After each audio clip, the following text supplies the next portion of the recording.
Who are the Orks of Warhammer 40,000? Orks are a warlike, crude, and highly aggressive green-skinned Xenos race. They are the dominant subspecies of the Orkoids, which include smaller Gretchen and Snotlings. Although their society is entirely primitive and brutal, the Orkoid race is also the most successful species in the whole galaxy, outnumbering possibly every other race. However, due to their aggressive and warlike nature, this massive race is split into hundreds of tiny empires, warring as much between themselves as against other races. In the purely theoretical event all orcs were to unite, they would undoubtedly crush all opposition. The Orkoid races are believed to have been genetically engineered millennia ago. Orc legend attributes their creation to the Brain Boys, a diminutive but extremely intelligent subspecies of Orkoid, who bred the Gretchen to be servants and the Orcs to be warriors. Later evidence established that the Orc races may have in fact been created by the Old Ones, who are described as creating the Quark as part of a last-ditch attempt to fight off their enemies such as the Necrons and Enslavers. Quarks were hulking brutes reaching nearly 12 meters tall that wore sophisticated armor, great even by the standards of the Imperium during the Horus Heresy. The Orks have had a presence in the galaxy since the time of War in Heaven, and are known to have first battled mankind long before the foundation of the Imperium tens of thousands of years ago, during the Dark Age of technology.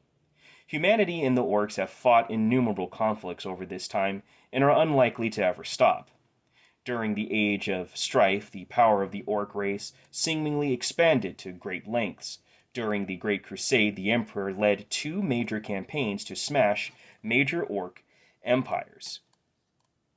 After defeating the empire of Urg at Ulanor, the Orc race was thought to have been relegated to a minor threat by the Imperium. However, Imperial hopes were soon shattered. An Orc warlord known simply as the Beast succeeded in uniting much of the Orc race and nearly conquered the entire galaxy, leading the largest war ever seen. In the end, he was stopped in an apocalyptic struggle with the Imperium.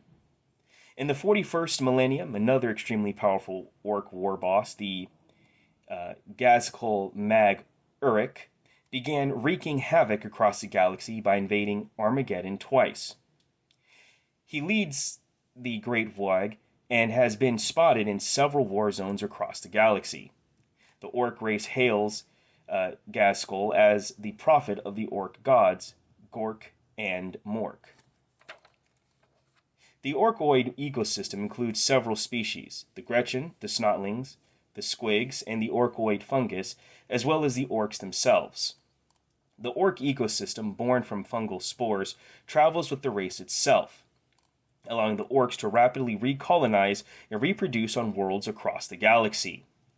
Orcs are unusual that they can continue to grow throughout their lives, and then this growth is directly tied to their social standing, the largest Orcs always being the most dominant.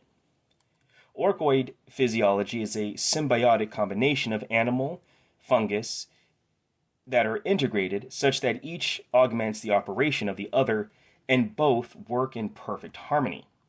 This fungus makes individual Orcs incredibly resilient, replacing several vital organs as well as adding padding around those which remain.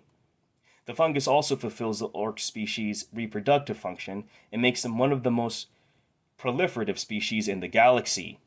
Adult Orcs are constantly releasing spores which lie on the ground, often for years, waiting to develop into Orcs or Gretchen. Thus, the world invaded by the Orcs will be troubled by them for hundreds of years to come, and even if their initial attack is defeated, it is all but impossible to eradicate them completely.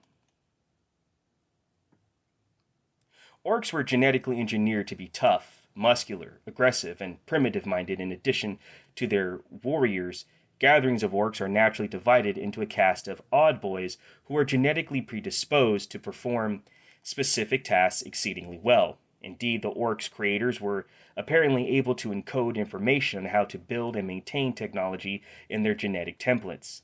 Mech boys, for example, require very little training in their function, since they understand mechanical principles at an instinctive level.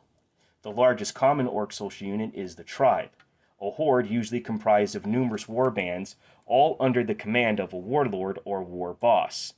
Even these groups cannot truly be classified as stable, as orc tribes are constantly growing, conquering other tribes, or being conquered themselves. A warband is a smaller social group, usually led by a war boss. Generally, several such warbands together form a tribe under the leadership of the strongest war boss. Warbands, in turn, are comprised of various mobs, groups of orcs bound together as social and fighting units, often grouped together by their preferred style of combat.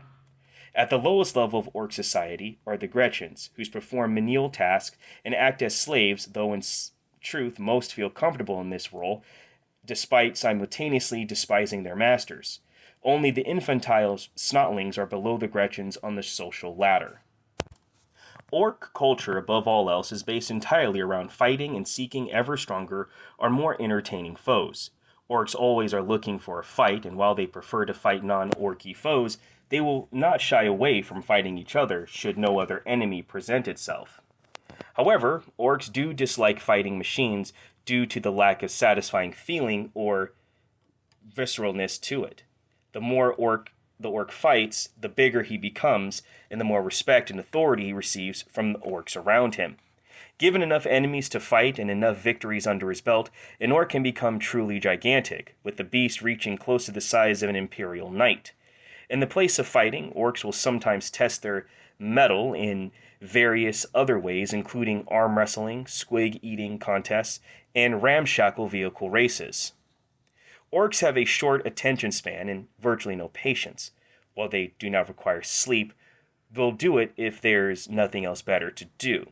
Should even this get too dull, and no bigger orc bosses around to stop them, orc society will fall apart and they will resort to self-destructive violence. Orcs have no concept of love and find the concept of human affection strange.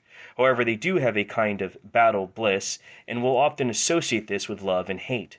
Orcoid psychology is utterly different from that of humans, to the point where they can simultaneously believe two contradictory facts. Whilst an orc will belong to a tribe, they also belong to a clan.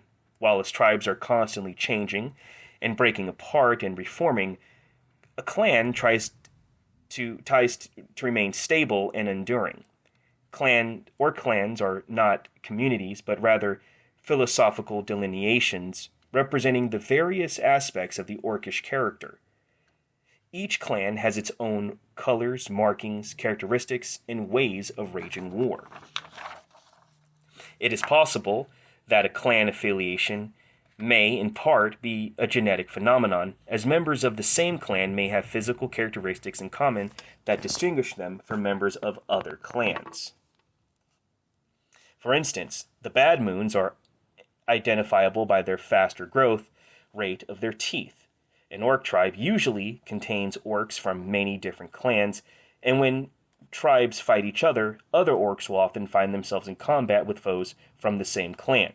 This is considered normal as an individual orc's allegiance to his war boss rather than his clan. Despite this, inter-clan rivalry is intense. When it comes to religion, orcs believe in two gods: Gork, the god of cunning brutality, and Mork, the god of brutal cunning. As such, sometimes orcs can't remember which is which and fight over it. They have no real priesthood, although the infamous mighty Goth warlord Gazgul claims to be receiving visions from them. The orc believe in a concept of an afterlife called the Great Green, where all orc souls go one day to be reincarnated should they please the gods enough.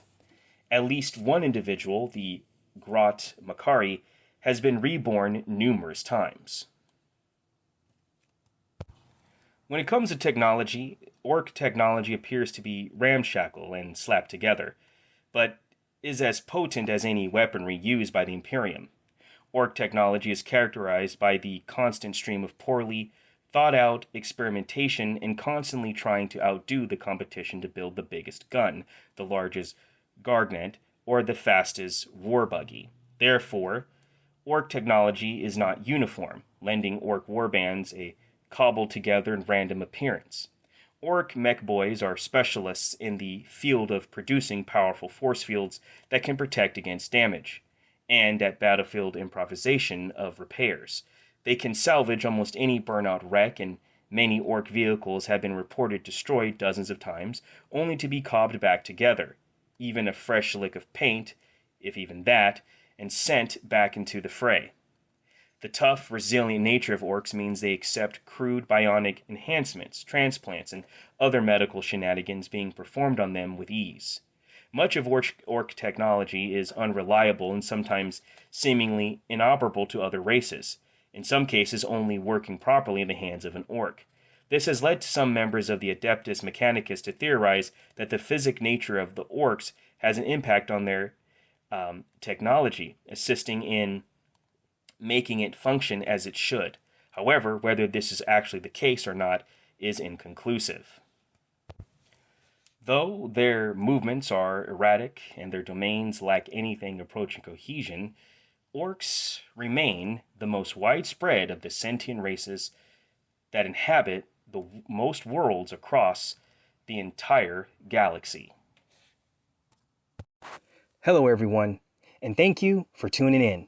I just want to let you know that I recently published a book called DSE ARCHIVES VOL.1, available now on Amazon and Lulu.com.